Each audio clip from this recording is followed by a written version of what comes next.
Hello friends, எல்லாரும் எப்படி இருக்கீங்க? இன்னைக்கு வந்து கிறிஸ்மஸ் சீரீஸ்ல அடுத்த எபிசோட் ஹெல்தியான ஒரு ராகி முறுக்கு எப்படி செய்யறதுன்னு சொல்லி தான் பார்க்க போறோம். ஹெல்தியா நீங்க வந்து எந்த கில்ட்டும் இல்லாம சாப்பிடக்கூடிய இன்னொரு ரெசிபி. வாங்க வீடியோக்குள்ள போலாம், எப்படி செய்யறதுன்னு சொல்லி பார்த்துடலாம். இந்த ராகி முறுக்குக்கு வந்து நான் தேவையான எல்லா பொருட்களையும் எடுத்து வச்சிருக்கிறேன். கடகடன்னு செஞ்சிடலாம். நாங்க இப்படி ஒரு பாத்திரத்துல எல்லாத்தையும் போட்டு செய்திருவோம். அதே டைம்ல வந்து இங்க எண்ணெயை நான் வந்து நல்ல ஒரு மெல்லிய நெருப்புல கொதிக்க விட்டுருக்கேன். ஏன்னா இதை டக்குன்னு குழச்சிட்டு புளிய வேண்டியதுதான் முறுக்க. அதனால வந்து நாங்க கூட எல்லாம் குழைக்கும் வரையும் வெயிட் பண்ணணும் அவசியம் இல்லை. இப்ப இந்த ஒரு பேன்ல நான் வந்து இங்க 1 கப் ராகி மாவு எடுத்திருக்கிறேன். அதாவது குரக்கன் மா 1 கப் குரக்கன் மா, 1/2 கப் வந்து அரிசி மா எடுக்கிறேன்.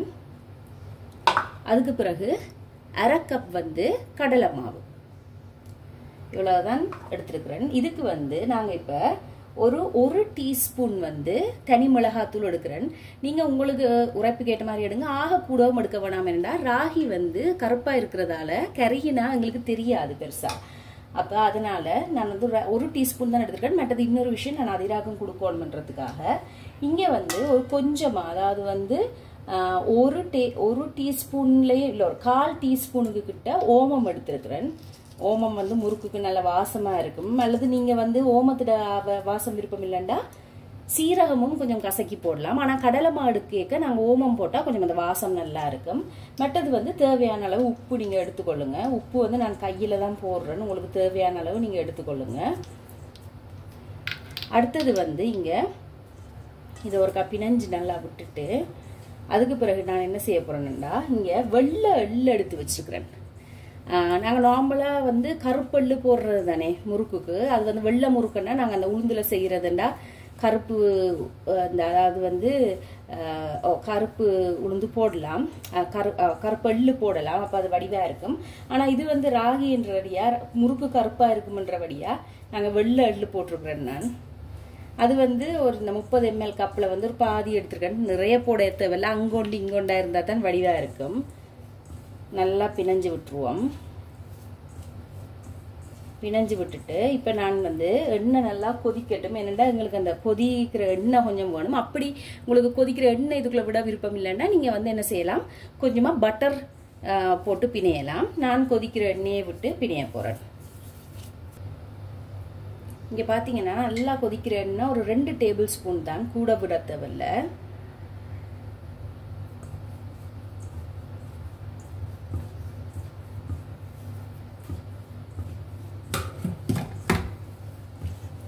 நல்லா போட்டு பிணைஞ்சிட்டு நல்லா எல்லா மாவுலையும் மண்ணை படுற மாதிரி நல்லா பிணைஞ்சு எடுத்துட்டு அதுக்கு பிறகு வந்து நாங்கள் நார்மல் வாட்டர் தான் விட்டு குழைக்க போறேன். கொஞ்சம் கொஞ்சமா விட்டு நல்ல ஒரு பதத்துக்கு இந்த முறுக்குமா பதத்துக்கு குழைச்செடுப்போம். கொஞ்சம் கொஞ்சமா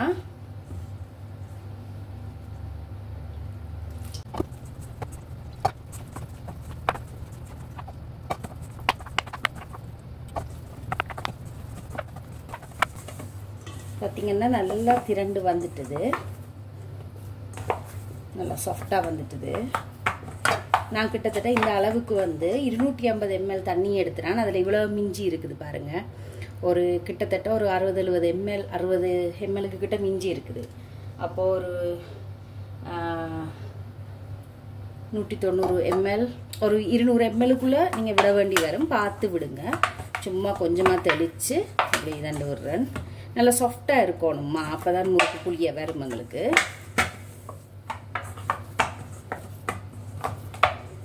இப்ப முறுக்குமா ரெடி. நாங்க இனி புளிஞ்சு போட்டுடலாம். இப்ப இவ்வளவு ஈஸியா டக்குன்னு புளிக்கிறபடியே தான் நான் சொன்னா அடுப்பை வந்து ஆன் பண்ணி விடணும்னா டக்கட்டு நாங்க செய்துட்டு புளிஞ்சு டக்குன்னு போட்டுடலாம்.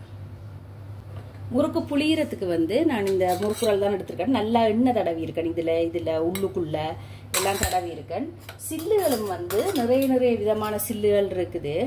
இது வந்து இடியப்பத்துக்கு, இது வந்து அந்த ஓம பொடிக்கு, மிக்சருக்கும் இது யூஸ் பண்ணலாம். இந்த ஸ்டார் இது வந்து அந்த ஓலப்பகோடா அல்லது வந்து இப்படி அந்த தட்டையா வர்ற மாதிரி. இப்ப இது மட்டும்தான் என்கிட்ட இருக்குது. இன்னொரு சில்லு இருக்குது, அந்த 3 கண் இருக்கிற சில்லு. அது இருந்தாலும் நீங்க அதையும் யூஸ் பண்ணலாம். ஆனா என்கிட்ட வந்து இது ஒன்றுதான் ஆப்ஷன் இருக்குது. அல்லது நான் இதுல போடணும். நான் முதல் இதுல ட்ரை பண்றேன் எப்படி வருதுன்னு பார்த்துட்டு, அப்படி இல்லைன்னா நான் இதை யூஸ் பண்ணுறேன். அப்போ இதுக்குமே வந்து நான் எண்ணெய் தடவி வச்சுருக்கேன்.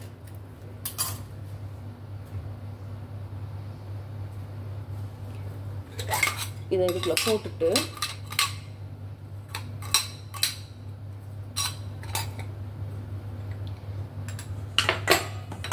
இதில் கொஞ்சமாக எடுத்து இப்படி ஒரு சிலிண்டர் ஷேப்புக்கு தான் இதுக்குள்ளே போடணும். கொஞ்சமாக போடுறேன் நான், ஏன்னா இது கொஞ்சமாக தானே இருக்கும், ஒரு 2 ஏடு தான் வரும்.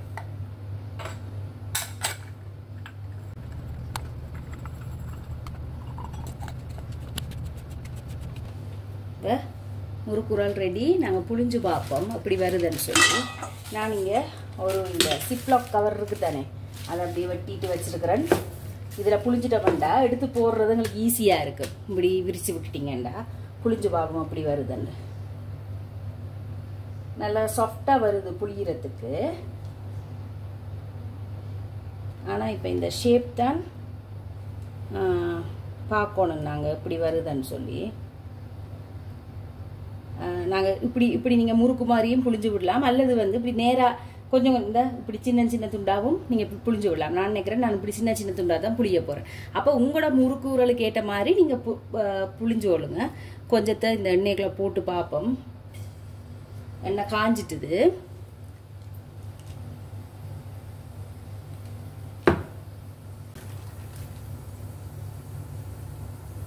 எடுத்து போடுவோம். உங்களுக்கு ஆக உடைஞ்சு வருதுன்னு சொல்லி சொன்னால் இந்த பொட்டு இப்போ உங்களுக்கு முறுக்கு மாதிரியே வேணும், ஆனால் வந்து அது உடைஞ்சு தான் வருது அப்படின்னு சொல்லி சொன்னால் நீங்கள் என்ன செய்யலாம்னு சொல்லி சொன்னால் கொஞ்சமாக பொட்டுக்கடலை மாவு போடுங்க. ஆனால் வந்து எனக்கு இப்படி நான் இப்படி துண்டா பொறிக்கிறபடியாக ஓகே.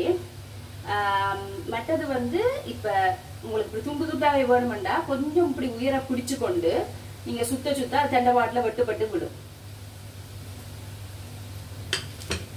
நிறைய போட்டுறக்கூடாது.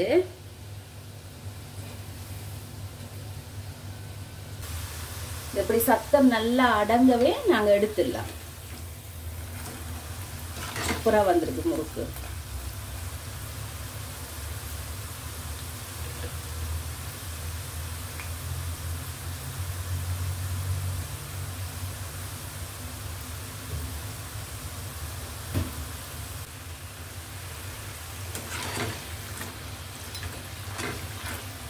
இப்போ நிறைய பேர் வந்து ஹெல்த் கான்ஷியஸ் ஆகினதால வந்து நிறைய வந்து நாங்கள் அதாவது செலிப்ரேஷன்ஸ் என்றாலே வந்து எங்களை பொறுத்தவரையில் சாப்பாடு தானே. ஆனால் வந்து அந்த சாப்பாடுகளை வந்து நாங்கள் குறைச்சி கொள்றது இல்லை. இப்போ நிறைய ஹெல்த் சம்மந்தமான விஷயங்கள் எங்களுக்கு விளங்குது, எப்படி சாப்பிட்டா ஹெல்த்தியாக இருக்கலாம்ன்றது விளங்குது.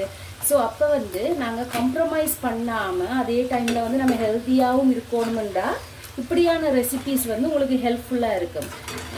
ராகி இதில் வந்து ஒன்றுமே பெருசாக வந்து உடம்புக்கு தீங்கான விஷயங்கள் இல்லை. ஸோ இதை வந்து நீங்கள் வருஷத்தில் ஒரு காலம் 2 தடவை செய்து சாப்பிட்றதுல உங்களுக்கு எந்த பிரச்சனையும் வரப்போகிறதில்லை. ஸோ இப்போ செலிப்ரேஷன்ஸ் வரும்போது நாங்கள் எங்களோட சாப்பாட்டு முறைகளை இப்படி கொஞ்சம் மாற்றிட்டோம்னு சொல்லி சொன்னால் நாங்கள் ஸ்டில் வந்து அந்த செலிப்ரேஷன் மோடை வந்து என்ஜாய் பண்ணலாம்.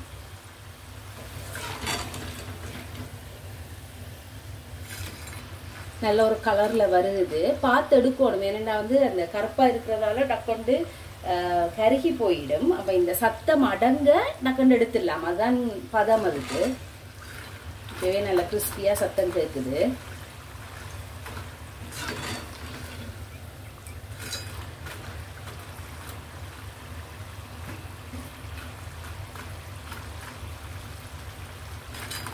நல்லா சத்தம் அடங்கிக்குது, எடுத்துருவோம். பாருங்க எப்படி இருக்கு, அந்த வெள்ளை எள்ளெல்லாம் தெரியுது அங்கங்க.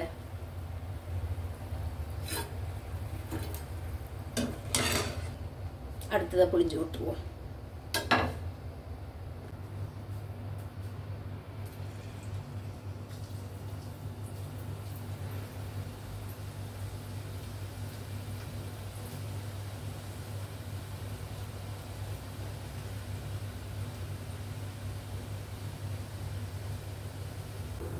இங்கே பார்த்தீங்கன்னா நான் இந்த மாவை ஆக்சுவலி மூடி வைக்கணும், அதை மறந்துட்டேன் நான். அதனால வந்து இந்த சும்மா கொஞ்சமாக இப்படி கொஞ்சமாக தண்ணி கையை நனைச்சிட்டு சும்மா அப்படி ஒருக்கா பிணைஞ்சு விட்டோம்னா சரியாயிடும், பிரச்சனை இல்லை. ஆக்சுவலி மூடி வைக்கணும், மறந்துட்டேன் நான்.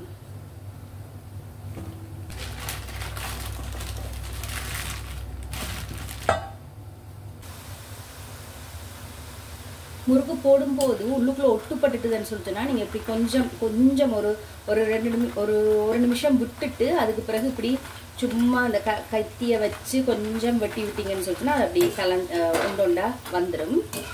ஒன்றும் பிரச்சனை இல்லை, இப்படி வந்துடும். ஏன்னா போடையக்க சில நேரத்தில் ஒட்டிடும் ஒன்றோட ஒன்று. அப்போ நீங்கள் கொஞ்சம் அது பொறிஞ்சு வரைக்க டக்கண்டு செய்யக்கூடாது, பிறகு உடைஞ்சு போயிடும். கொஞ்சம் பொறிஞ்சு வரைக்க ஒரு கால் பதம் பொறிஞ்ச உடனே இப்படி நீங்கள் கரண்டியை வச்சு இப்படி ஒருக்கா செய்து விட்டீங்கன்னு சொன்னால் அப்படியே உடைஞ்சு தனித்தனியாக வந்துடும்.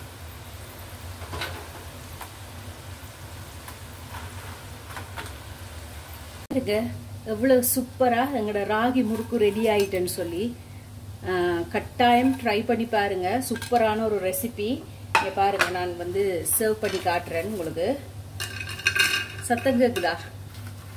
அவ்வளவு கிறிஸ்பியா மொறுன்னு இருக்குது.